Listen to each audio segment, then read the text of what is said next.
दुसरं जत तालुक्यामध्ये एक अप्पर तहसीलदार आहे संघ. आता आज आमच्या सभापतीच्या निवडी होत्या, सभापती आणि उपसभापतीची निवड झाली. सभापतीची सरकारी गाडी आमच्या अप्पर तहसीलदार वापरतायत.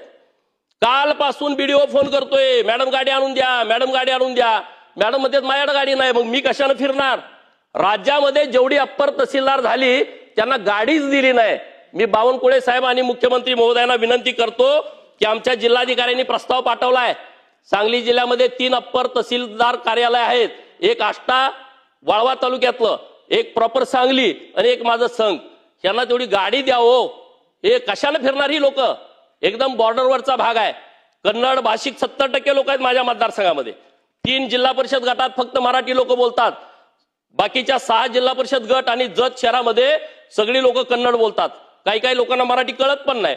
अशी लोक या परिसरामध्ये आहेत आणि त्यामुळे त्या लोकांची सोय व्हावी, त्यांना हेलपाटे घालायला लागू नये, त्यासाठी त्यांना एक कार्यालय द्या, गाडी द्या.